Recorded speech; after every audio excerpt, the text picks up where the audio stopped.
Tere!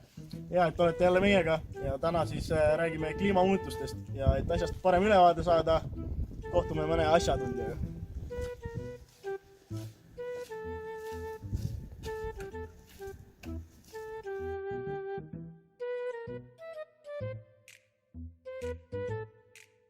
Kliima soojenemisega seoses on näha, et meie hülged hakkavad surema. Nad hakkavad välja surema sellepärast, et jääd ei ole ja neil on seda poegimiseks vaja. Ja väga hästi on näha, et kliima soojeneb, sest minu lapsepõlves ühe päevaga sadas rohkem lund maha, kui praegu kuradi talvega sajab maha. Kevad saabub vähemalt 12 päeva varem, samas sügis oluliselt hiljem ei tule, mille tagajärjel vegetatsiooniperiood pikeneb. See mõjutab muidugi põllumajandust ja laiemalt ka kogu loodust. Näiteks taimed hakkavad küll varem õitsema, aga loomad ja linnud ei suuda oma kevadist sigimist sellega õigeaegselt ajastada.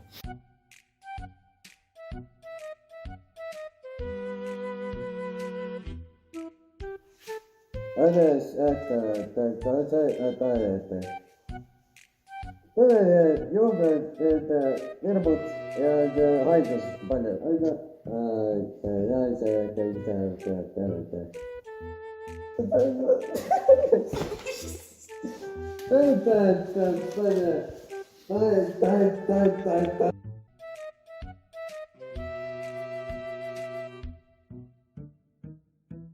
Vaatan üle pillid või niimoodi? Alla niimoodi. Okei, ma teen niimoodi. Kliimamuutus on kaasa toonud ka tormide sagedamise. Kliimamuutus on kaasa toonud ka tormide sagenemise. Sa naerad, ma hakkan ka naerma. Vaata nii, davai. Peru. See on see, vasa! See on ju see, vasa! Nii, davai.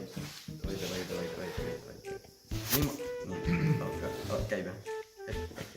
Kliimamuutus on Saaremaal ka kaasa toonud tormide sagenemise ja sellega seoses ka 22. veebruaril tõusis veetase Kuressaares kriitilise piirini. Mõne päästevest ka selge.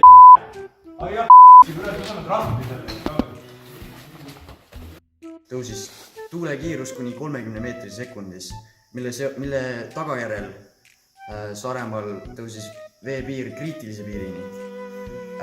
Sellega seoses ka soetage kõik endale paadid, et saate ikka tööl käia, kui siuke asi toimub. Ja toitu varuge, sest elektrikatkestust kassib. Selles mõttes, et see on päris halb. Yeah, boy.